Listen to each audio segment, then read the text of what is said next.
Hi guys! Magandang gabi! Welcome back po dito sa Gandara SRU channel for Showbiz Update. Andito na naman nga po akong muli nagbabalik.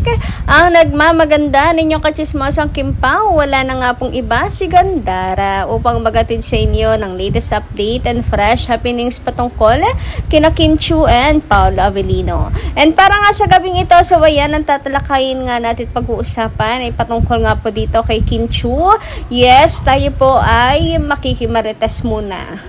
Alam ko na ba, grabe grabe ang harsh din pala. Alam mo, naiinis ako na ang ganda ng pasimula ng August natin, pero itong pabandang huli may humahabol na pang-harsh. Ang harsh ng last ng August natin. Hay nako, kailan kayo natin mape-perfect na wala pong mga masasamang maalingaw-saw?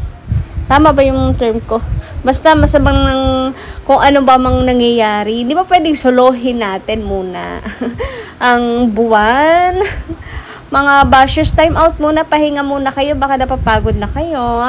Pwede rin magpahinga, bala kayo dyan, mategi kayo nyan, charot lang. Anyway, bago tayo mag-start sa mga hindi pa nakaka-subscribe dito sa ating channel, maaari lamang na pindutin po din yung subscribe button natin at notification bell na nariyan sa baba para mag-update po kahit ma-notify.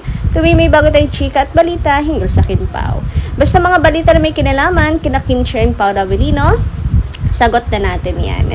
And para nga po sa gabing ito, ayan, bilang pasasalamat ko po sa mga taga-subaybay natin, may ilang comment po muna ako na napiling basahin. So, mula po kay Ma'am Yoli Garcia, magandang gabi and shoutout po sa iyo. Paano ngang magpo-post ng ganyan si Paolo? Eh, hindi naman talaga silang magjowa ni Kimi. Hindi katulad nila ni Janine noon. Naniniwala ako na naging jowa nga ni Paolo si Janine kasi mas sweet si Paolo kay Janine in public. Pero may camera. Yung off-cam, meron ba rin silang moment? Charot lang, Ma'am Yoli. Valid naman yung inyong mga opinion and comment na paano lang singit. Anyway, ito pa. May pag-ayos pa si Pao kay Janine at may paghalik pa si Pao kay Janine. Eh bakit itinatanggi pa ni Paolo? Kasi pinagsawaan na niya si Janine. Kaya naniniwala kami na fake ang pinapakitang sweetness ni Pao kay Kimi namin. Kahit sikat na sikat si Kimi, sumasakay lang siya sa kasikatan ni Kimi. Pag nagsawa din yan kay Kimi namin, iiwan din niya yan at itatanggi. Kaya hindi sila umaamin. Puro pakilig lang ang pinapakita ni Paolo. Hindi siya sincere kay Kimi namin. So about doon na may pag-ayos pa daw, may paghalik sa sa TV, sa interviews, sa ganun po ba? Eh, ang Kimpao kasi, meron po ba silang personal vlog? Kagaya ng kay Kim Chiu na inaayusan niya si Pao, make-up, personal vlog yun ha? Ganyan. Meron ba silang kagaya ng sweetness ng Kimpao off-cam? Yung sweetness nila hindi kinakailangang clingy, hindi kinakailangang tawag dito, maglingkisan. Tamang angkla lang, tamang tinginan lang, sulyapan lang. Abay, solve na talagang grabe nag-uumapaw. Talaga. At ramdam mo ang pagmamahal sa isa't isa. Totoo, kumbaga. Anyway, wala tayong magagawa dyan kung yun naman po ang inyong paniniwala. Anyway, dumako naman po tayo ngayon dito sa komento ni Ma'am Merlita Ariel Rodriguez. Magandang gabi po sa inyo. Sabi niya rito, Gandara good AM. Alam mo, feeling ko itong mga bashers dumadagdag lang sa problema ni Kim. Totoo po yan. Nako, yan ang gusto nila, yung gatungan, opportunity nila yan na po si Kim Chiu. kumbaga kunin yung kahinaan niya. So ngayon, nung nakaraan na mahina si Kim, panay sila gatong dagdag, gatong ganyan. Sa pag-aakalang sila'y magwawagi. Pero napakalakas ni Kim Chiu personality and of course, paniniwala kay God. Kaya yun, na-overcome naman agad-agad rin ni Kim Chiu yung kanyang problema. Anyway, sabi pa po niya dito, ibig kong sabihin, sinasamantala nila yung nangyayari kay Kim na gusto talagang galitin ng Kim Pao fans sa mga fake news na nilalabas nila, nakabaliktaran lahat. Kahit papaano naman, may nakikita tayong kaswitan ni Kim at Paolo kahit patago, at least meron tayo nakikita. Ito mga bashers na to, ang hirap lang gantihan ng pangit na issue. Yung idol nila, mas masakit ang buwelta. Lalo na kung ako ang maglalabas ng issue sa idol nila. Grabe naman po yun. Bakit medyo marami-rami po ba kayong alas dyan? Wala eh. Damay-damay na nga kung bakit nagkakaganito. Ang gulo. Pasalamat na lang tayong lahat ng mga pangit.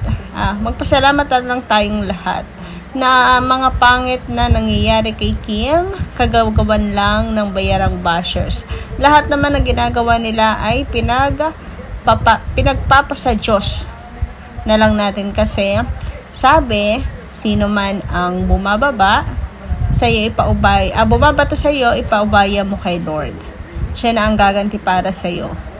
Huwag kang kumibo, huwag patulan, poprotektahan ka niya.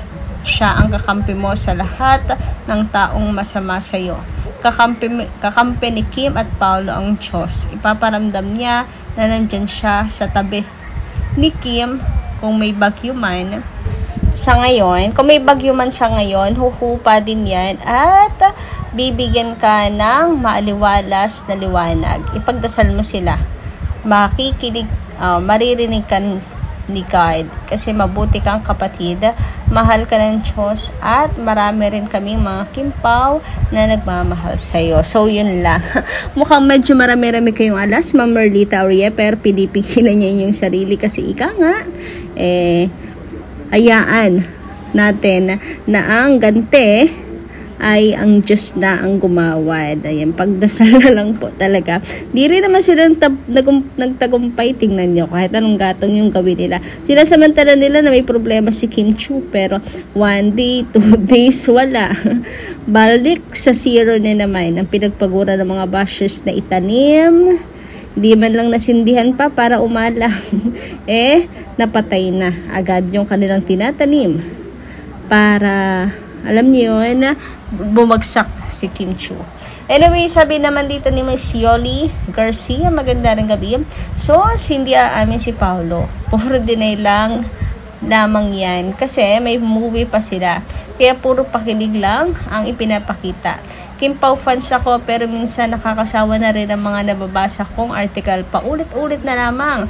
Puro pakilig, nawala din ang magandang kinahihinatnan at gagawin pang manghuhula ang mga fans ng Kim Pao. Kaya minsan parang lumalabas na niloloko lang nila ang mga fans kahit matagal nang pinopost. Kahit matagal na pinopost pa. Wala na bang bago? So yun, medyo marami-raming rant at reklamo si Ma'am Yoli Garcia, no? Anyway, wala po kami magagawa if yun po yung inyong point of view. At nakikita kina Kim and Paolo. Basta kami team panatag. And speaking of problem ni Kim Chiu, so grabe nga naman po ang pinagdaanan ni Kim. Ayan, at gulat na gulat din siya. Ito yung nangyari sa kanya. Talagang bumagsak siya. I mean, yung ano niya, yung energy niya, bumagsak siya. Parang, alam mo yung pakiramdam na parang binagsakan ng langit at lupa. Iba kasi kapag family problem na ang nasa isip mo, ang gumagambala sa'yo. Nag-wonder nga ako paano kinakaya ni Kim Chiu i-manage yung pagtatrabaho, kasi base po kina Direct Jojo, kina Miss Carl ay grabe ang dedication nila kay Ma'am Paula sa project na to. Kaya maganda rin na dumalaw po si Ma'am Shibela para po sa support system ni Kim Chiu, para may sa kanya mag-lift up, may mag-advise, may makasama, may mag-comfort sa kanya, and shock talaga si Kim. Nakita na laking gulat po niya. Laking gulat niya nang dumating si Ma'am Shibela. Ganyan po niya kamahal si Kim Chiu. Grabe pumunta pa talaga siya ng Cebu. Kahit meron din po sariling isipin itong si Bella. So ayan, yung mga nangyari ngayon kay Kim Chiu, naku, sana naman po hindi na maulit at hindi na ulit sila magkaroon pa ng problema ng kanyang pamilya, and hope po na maayos na talaga sila. Dami nang nakikifiesta na tabloid na rin yung naging problema. So, ayun. Sana itong nangyaring ito kay Kim Chiu, pinagpipray namin na hindi na maulit talaga. Pati mga fans apektado. Alam niyo yun, kapag malungkot siya, nakakadala eh. Parang pati tayo binagsakan din ng langit at lupa. So, lang din. Hindi tayo sanay kasi. Napaka-jolly kasi ni Kim Chiu. And anyway, thanks again, Ma'am Shibela. Anyway, guys, sa mga hanggang dito lang muna sa mga nakikinig ngayon sa ating channel. Hanggang dito lang muna. Thank you so much sa pakikinig. Kita-kits po tayo sa susunod kong chikas. Maraming pong salamat.